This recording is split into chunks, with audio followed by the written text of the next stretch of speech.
지난달이죠. 지난달 말에 우리 그 한국경제신문 그 신문을 발행하는 한국경제라는 그 회사에서 세계적으로 지금 저명한 경제학자 루비니 교수와 인터뷰를 한 내용을 잠깐 보았습니다. 그 루비니 교수는 2023년 올해는 지난 2008년에 서브프라임 모기지로 인해서 전 세계가 공황의 위기를 겪었던 그때보다 위기가 더 심각하다라는 말을 하면서 우리에게 불안을 좀 가중시키는 모습을 보게 됩니다.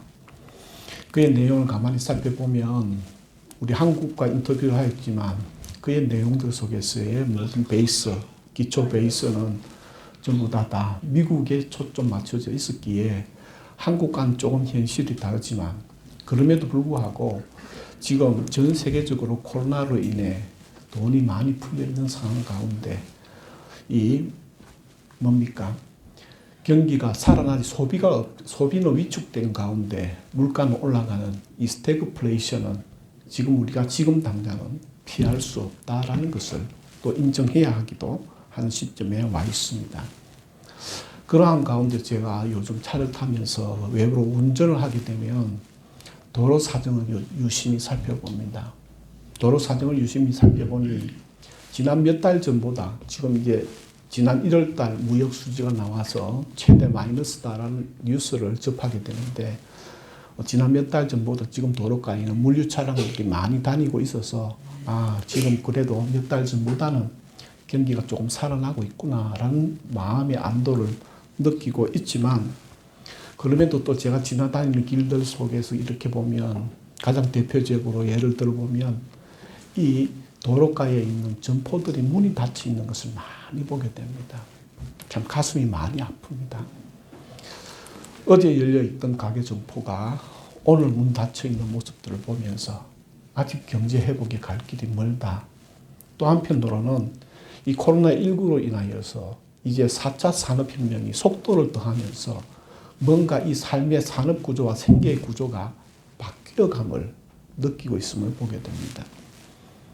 그런가 하면 또 얼마 전에 저 서구 쪽으로 이렇게 길을 가게 되었는데 그 서구 쪽에 보면 재개발 지역 단지가 있는데 이게 벌써 2년 전부터 재개발 단지가 계획되어 있어서 거주하던 사람들 다 나가서 지금 빈집 공동화 현상이 되어 있는 그 모습들이 지난 목요일 날 그 앞을 지나가면서 가만히 살펴보니 여전히 2년 전 모습 그대로 되어 있음을 보면서 참 이 경기가 돌아가지 않는구나라는 안타까운 마음을 계속해서 느끼고 정말 이 나라의 경제를 위해서 기도하지 않을 수 없음을 또 생각하게 되었습니다.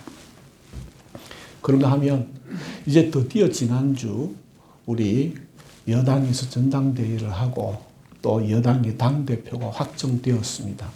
참 많이 기도했습니다. 누가 되게 해달라고 구체적으로 기도는 하진 않았지만 그러나 누군가는 되어야 하기에 제 소신에 맞추어서 기도를 하였는데 기도한 대로 응답된 것 같습니다.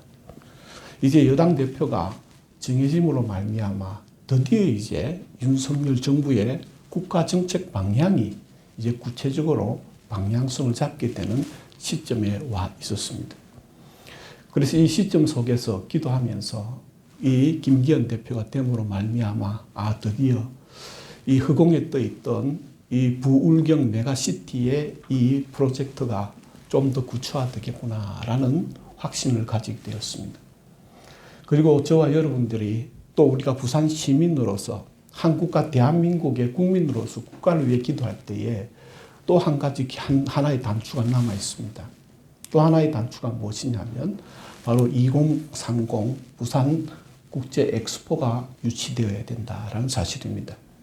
올 11월 달에 아마 그것이 결정된다라고 들었는데 왜 부산 엑스포가 유치가 되어야 하냐 하면 이 부산 엑스포가 유치가 되어야만이 부산 가덕도 신공항이 확정이 될 수 있습니다. 그리고 부산 가덕도 신공항이 확정될 때에 부울경 메가시티도 확정이 될 수 있고 진행이 될 수 있기 때문입니다.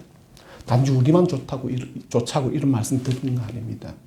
그 근거는 바로 과거 노무현 정부 때부터 우리 대한민국은 서울을 중심으로 한 수도권의 모든 것이 너무 치중되어 있어서 국가 균형 발전이라는 모토로 노무현 대통령이 이미 10여 년 전에 시작하였지만 그럼에도 불구하고 여전히 이 수도권 중심의 기득권자들이 자기들의 기득권을 놓지 않기 위해서 지지부진한 상태 가운데 놓여 있었던 것이죠.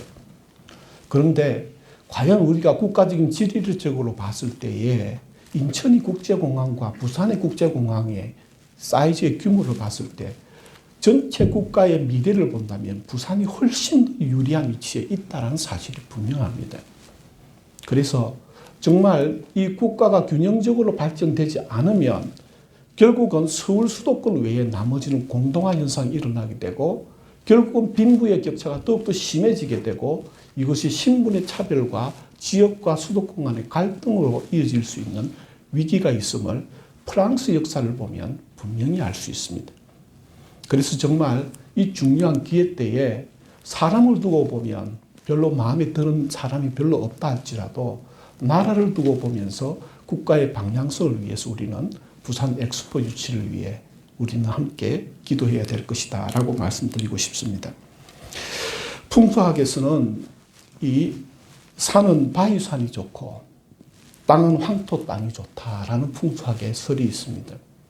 단순히 이것은 설이 아니라 매우 과학적인 것입니다. 물을 품은 황토는 그 땅에 씨앗을 심으면 곡식이 잘 자랍니다. 그런가 하면 철과 자기장을 품은 바위는 사람들의 마음과 영혼을 정화시키고 또한 기력을 돋우어 주는 것이 이 땅과 바위의 성질입니다. 오늘 우리가 가만히 살펴보면 정말 땅은 그래서 곡식은 땅에서 짓고 이렇게 땅에서 농사를 짓고 기도는 산에서 드리는 이유가 거기에 있었습니다. 오늘 말씀에 여호와 출이라는 말은 나의 반석이신 하나님이란 뜻입니다. 왜 반석일까요? 이 반석이라는 것이 무엇이냐? 우리가 집을 지을 때에는 바위 위에 집을 지어야 된다. 반석 위에 집을 지어야 된다 하는 이유가 거기에 있습니다. 우리 인간은 땅의 소산을 먹고 살지만 그러나 이 땅의 육신적인 물질적인 것으로 부요함을 통해서 인간이 인간다워지는 것이 아니라 하나님과 연결되어 있는 삶을 살게 될 때에 참 인간으로서 살아갈 수 있기 때문에 우리가 거해야 할 것은 땅이 아니라 바위이다라는 것을 암시적으로 느낄 수 있습니다. 눈앞에 보이는 현실을 쫓아가는 것이 아니라 참된 복된 자는 진리를 바라보면서 나아가는 자가 복된 인생을 살아갈 수 있는 비결임을 생각해 보게 됩니다. 주님의 인도를 따라가길 바랍니다. 욕망에 끌려다니지 않으시길 바랍니다. 주님의 인도를 따라간다라는 것은 우리 마음의 문을 활짝 열어놓고 눈에 보이는 것을 쫓아 않고 주님의 음성을 쫓아 나아감을 의미하는 것입니다. 삶에 대해 끊임없이 묵상하고 삶에 대해 끊임없이 질문하고 삶에 대해 끊임없이 공부해가는 목회자의 삶을 살면서 이 삶이란 무엇인가 라는 것에 대해서 많은 고민과 쉬지 않는 생각을 하고 기도를 하며 살아갑니다. 그러면서 이제 와서 깨닫게 되는 것이 이 삶이라는 것이 세 가지 명령과 관계되어 있음을 조심스럽게 깨닫게 됩니다. 이 세 가지 명령이 무엇이냐? 첫 번째는 숙명이라는 명령입니다. 숙명이라는 것은 우리가 어찌할 바가 없습니다. 나를 낳게 해준 부모님을 우리는 바꿀 수가 없습니다. 내가 태어난 이 국적을 우리가 나중에 옮겨갈 수는 있겠으나 내가 이 대한민국에 태어났음을 우리는 바꿀 수가 없습니다. 또한 우리가 시간이라는 한계와 이 한국이라는 자연과 이 조건 속에 살아가고 있음을 우리가 바꿀 수는 없습니다. 즉 숙명이라는 것은 하나님께서 우리에게 주신 기본적인 바탕으로서 우리가 바꾸고 저항할 것이 아니라 받아들여야 할 명령이 숙명입니다. 우리의 삶은 모든 것이 숙명으로 주어지진 않았지만 우리 삶 속에 숙명으로 주어진 것이 있음을 받아들이고 숙명은 우리가 저항할 것이 아니라 부정할 것이 아니라 받아들이고 내가 남자로 태어난 것, 내가 여자로 태어난 것, 내가 이곳에 태어나고 나의 부모가 이렇고 나의 자녀가 이러함에 대하여 바꾸려고 하는 것이 아니라 수용하고 함께하는 자세가 숙명을 받아들이는 자세입니다. 두 번째 명령은 무엇이냐면 운명입니다. 운명이라는 것은 움직일 운자의 명령명사입니다. 운명이란 무엇입니까? 바로 우리가 삶을 살아야 된다는 것입니다. 가만히 있는 것은 삶이 아닙니다. 자기에게 주어진 것을 숙명을 기초로 하여 자기에게 주어진 삶을 살아내는 끊임없이 쉬지 않고 살아가야 함을 말합니다. 하늘에서 배가 떨어지고 감이 떨어지듯이 가만히 기다릴 것이 아니라 그 감이 벌레에 먹지 않고 또한 시들어 말라 죽지 않고 끝까지 잘 열매를 맺을 수 있게끔 잘 익어서 정말 떨어질 때까지 그 나무를 돌보고 가꾸고 숨기는 일을 쉼없이 해야 할 일이 우리 삶이라는 운명입니다. 그래서 우리 또한 운명으로 살아가야 합니다. 내가 남성으로 살아가야 하고 한 해의 남편으로 살아가야 하고 몇 명의 자녀의 부모로서 살아가야 되고 또한 내게 주어진 이 지역 부산이라는 지역 속에서 한국의 국적을 가진 자로서 거기에 내게 주어진 직분과 직책과 그 모든 것들을 따라서 거기에 합당한 삶을 부지런히 살아가는 삶이 운명의 삶을 살아가는 것입니다. 마지막 세 번째로 우리가 잊지 말아야 대부분 사람들이 잊어버리는데 가장 중요한 잊지 말아야 할 명령이 하나가 있습니다. 그것이 무엇이냐? 사명입니다. 단순히 우리는 생존을 위해 살아가는 자들이 아닙니다. 우리가 실존주의 철학자들은 그냥 눈에 보이는 이 하나님을 신뢰하지 않고 영혼을 신뢰하지 않는 물질 세계만 인정하는 실존주의 철학자들은 우리 인간은 그냥 이 지구에 내어 던져진 하나의 생물체에 불과하다라고 말을 하지만 우리가 태어난 목적이 분명히 있습니다. 우리가 이 숙명과 이 운명을 통하여서 내게 주어진 것을 주님 앞에 나아가게 되면 내 삶 속에서 나에게 주어진 사명이 있음을 발견하게 됩니다.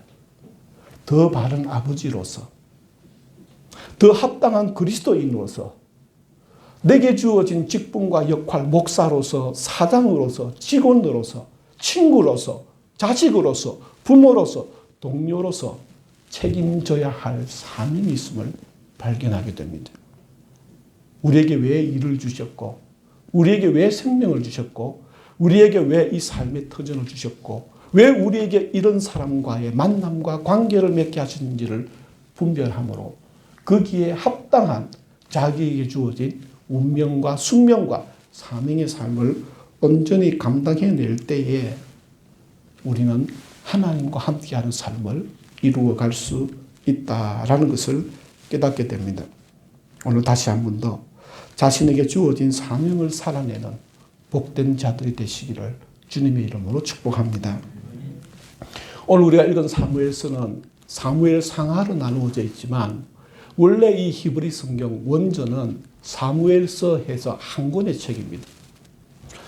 그런데 가만히 살펴보면 여러분이 사무엘서를 읽어보셨든지 읽어보지 않으셨든지 이 사무엘서를 가만히 살펴보면 이 제목은 사무엘서라고 되어 있는데 그 내용의 핵심은 다윗의 이야기로 꾸며져 있습니다.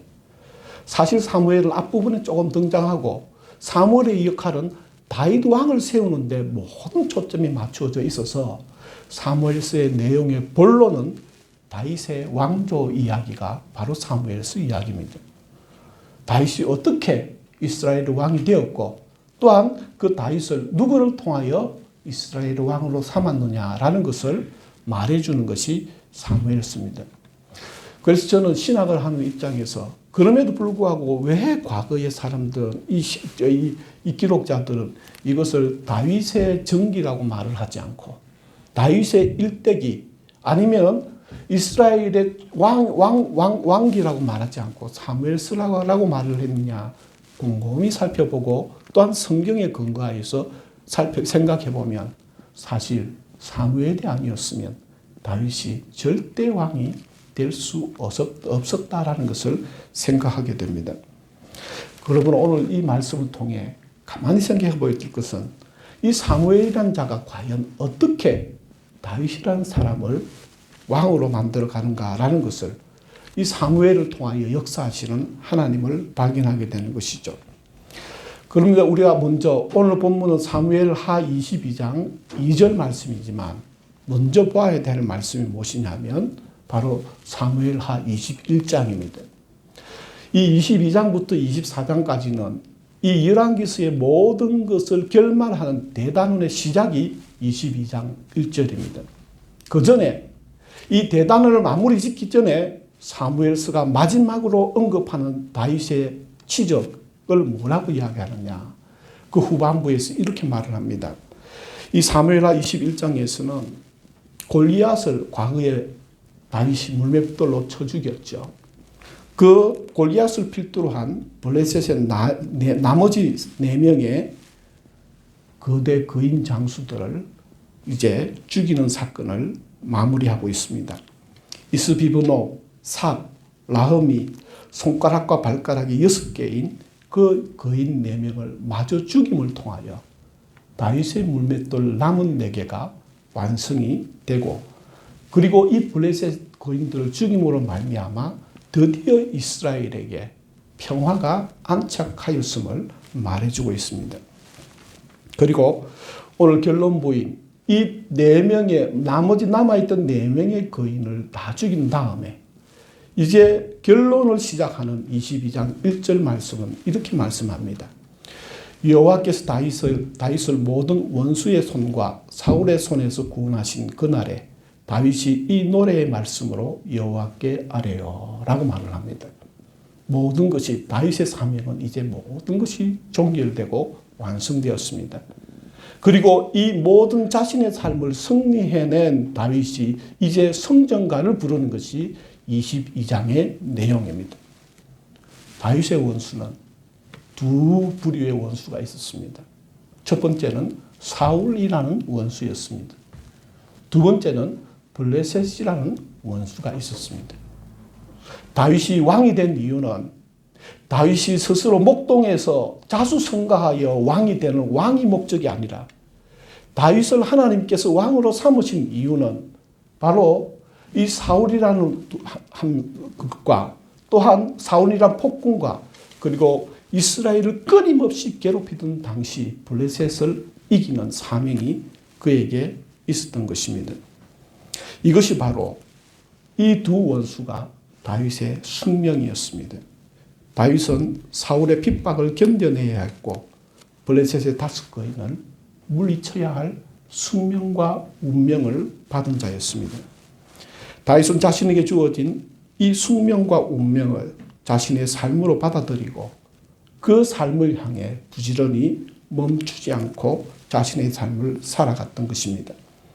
그리고 다윗은 사울과 같은 폭군이 아니라 끊임없이 이스라엘 폭군이 아닌 참된 평화의 예루살렘이란 이 평강의 성에 평화의 성에 참 주인된 왕으로서 그가 사울의 모든 고난을 견뎌내므로 자기 안에 있던 사울을 죽이고 또한 블레셋을 완전히 정복함으로 이스라엘 안에 평화와 또한 행복을 안착시킨 것을 그가 보여주었던 것입니다.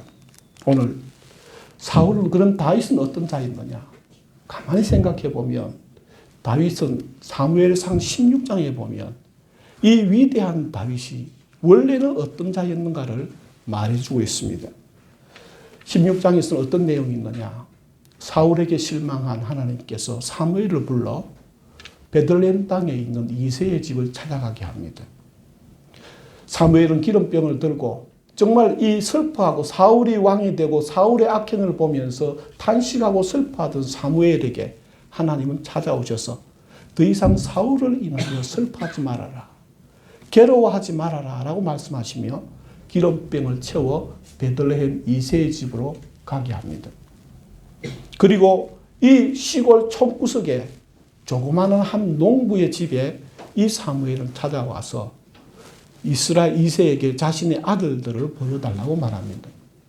그때 엘리압을 필두로 하여 한 사람 한 사람 사무엘 앞을 지나갔지만 하나님께서는 아니라고 말합니다. 7명의 아들이 다 지나갔습니다. 그리고 이제 더 이상 보이지 않자 사무엘은 묻습니다. 더 남은 아들이 없습니까? 그러자 이새는 이렇게 말을 합니다. 하카톤이 있습니다. 우리는 말제라고 번역되어 있지만 이 원어식으로 이 하카톤이란 말은 무엇이냐?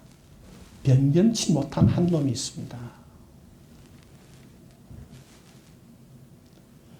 자, 이 위대한 선지자가 2세의 집에 찾아왔을 때에 다른 모든 식구들은 이 사무엘을 맞이하기 위해 집 안에서 기다리고 있었지만 변변치 못한 이 말제 하카톤, 이 다윗은 그 위대한 선지자가 평생에 한번 만날까 말까한 이 위대한 순간을 거기에 참여하지 못한, 그가 들판에 있었다는 그 말은 한마디로 그는 집안에서도 찬밥 신세였다라는 말과 동일한 말입니다.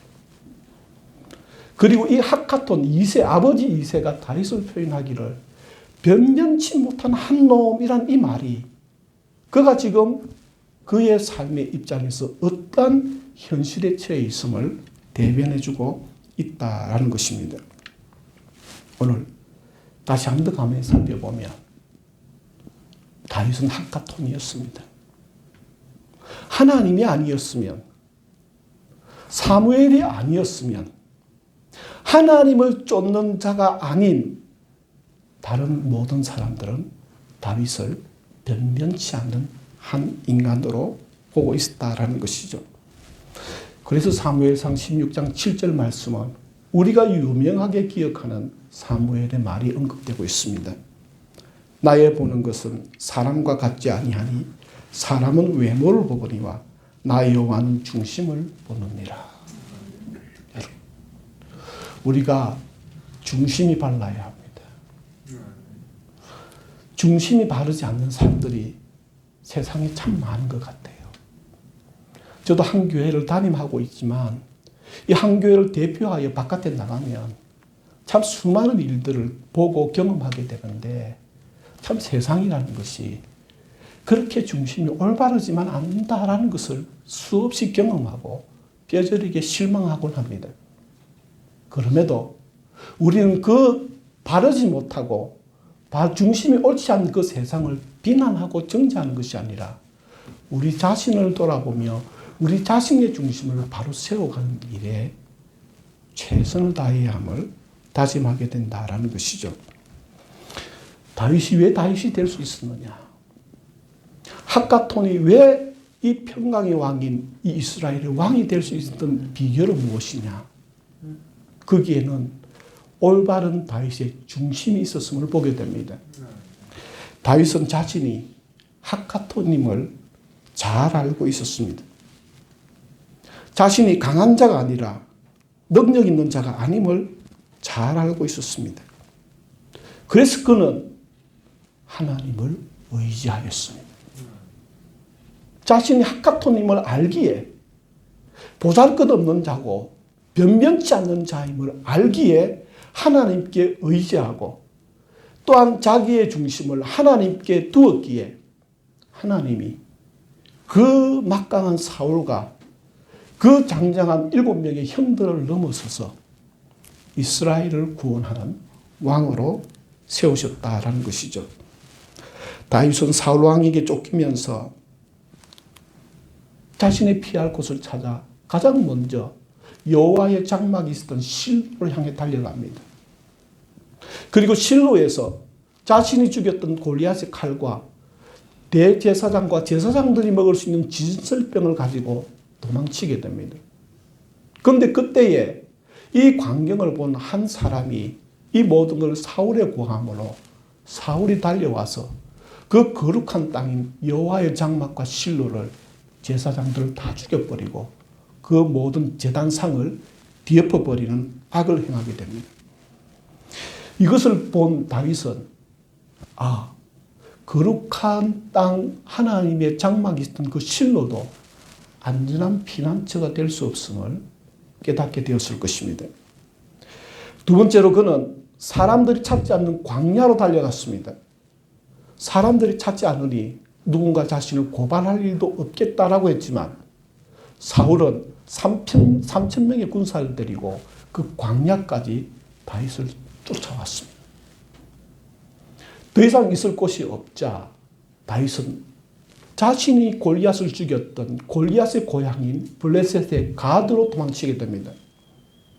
단순한 생각으로 사울이 자기를 죽이려고 하니 사울의 적이니 블레셋이 자신을 받아줄 줄로 생각하였습니다.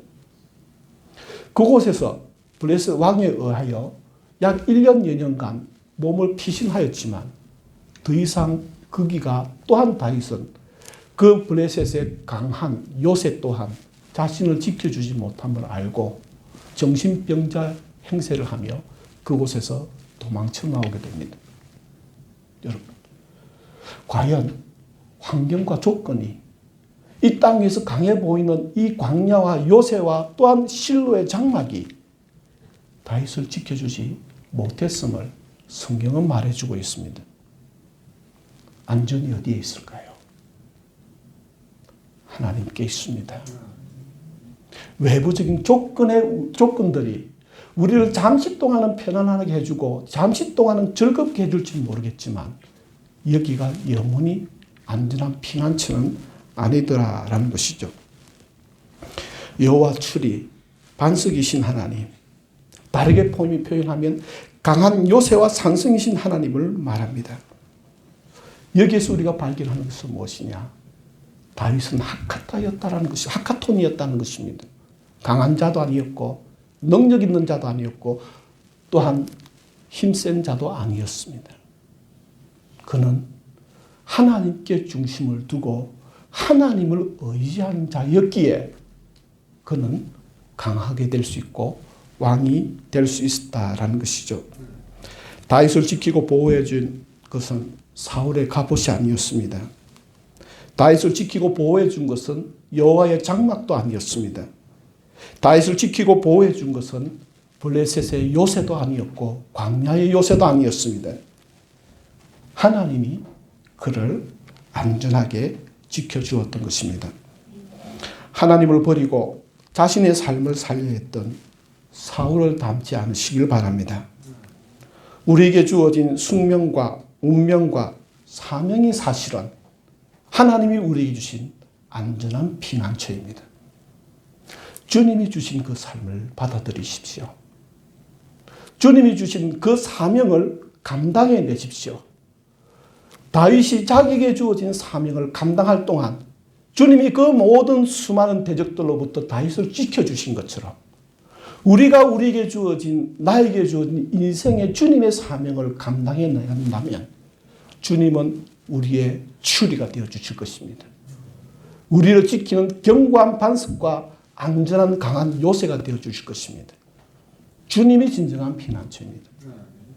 오늘 다시 한 번 더 2023년도 3월 매화꽃이 만발하고 곧 붓꽃이 만발하면서 새로운 생명이 이 땅 위에 돋아나고 뻗어갈 이 시점 속에 우리가 서야 할 곳, 우리가 있어야 할 곳, 우리가 또한 바라보고 나아가야 할 곳이 하나님을 기억하면서 주님만이 우리의 반석이시고 피할 요새이심을 기억하고 또한 우리가 사울과 모든 원수들의 손에서 건지신 반석이신 여호와 하나님을 다윗이 말하였던 것처럼 우리 또한 우리에게 주어진 사명을 감당해내므로 다윗과 같이 반석이신 하나님을 찬양하는 승리가를 부르는 저와 여러분 되기를 주님의 이름으로 축복합니다. 기도드리겠습니다.